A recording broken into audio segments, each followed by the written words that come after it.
कि तोहर मजाक हमके अच्छा नहीं खेल लगता।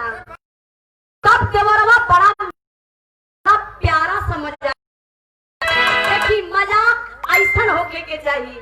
मजाक का कैले बा मेलहू पहलवान बेलौर चंगेरी के से 100 रुपए का पुरस्कार, बहुत बहुत नाम आशीर्वाद के जा रही। ए बाबू उप देवरवा मजाक कैसे कैले बा मैचे साहब?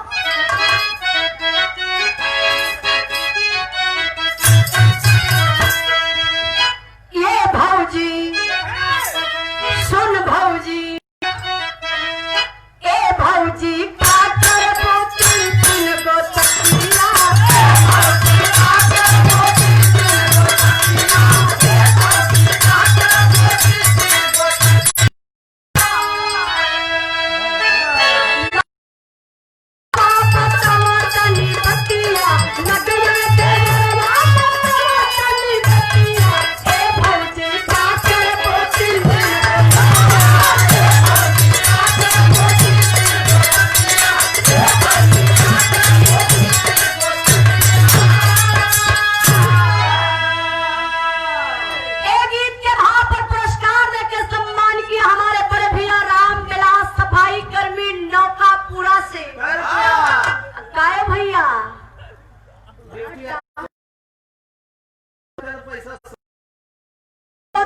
आशीर्वाद के जा रही। कहना है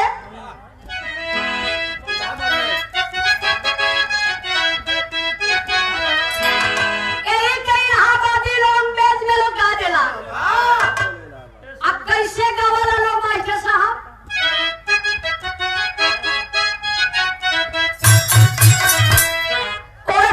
चिरैया कहे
जवान ड्यूटी पर चल देता है। ड्यूटी कहाँ लगती है? जहाँ हिंदुस्तान और पाकिस्तान जो सिंधु नदी बहती है, जो हिंदुस्तान पाकिस्तान का वो सिंधु नदी बंटवारा करती है, वही सिंधु नदी के तट तब तक होता है क्या? एक लाइन गीत बदल गई मास्टर।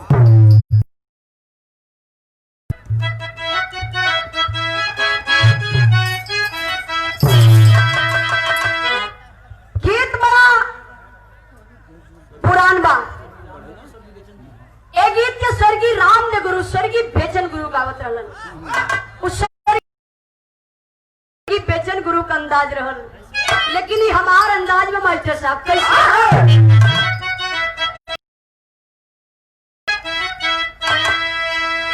गज भार के गुजारिया गजब भारा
चेन्नईपुर चट्टीपुर के बगल में पड़ेला, जहाँ हर साल आप कार्यक्रम कराईला।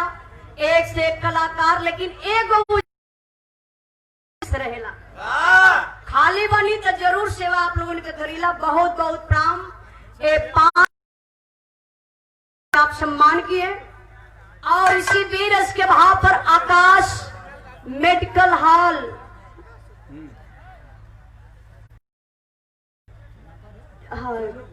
नहीं चुगन पार भैया, चूना पार शियरपुर के धरती से सभी प्रकार का दवाई आपके यहाँ उपलब्ध बा।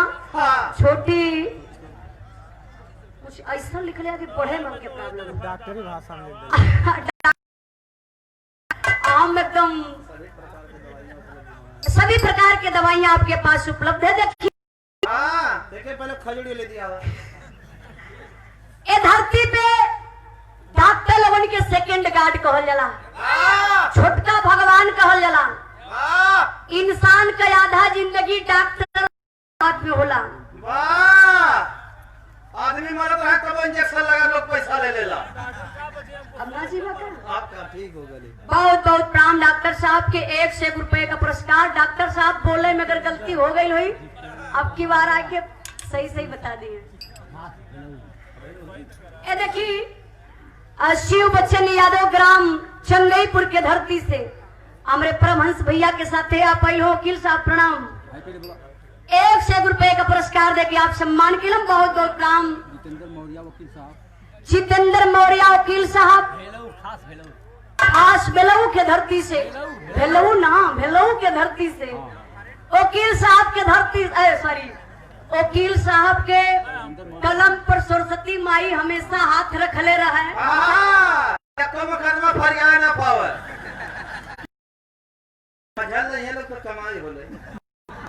ये पागल आदमी हुए। बहुत बहुत 200 रुपए का पुरस्कार वकील साहब के बहुत बहुत प्राण। कहना है माई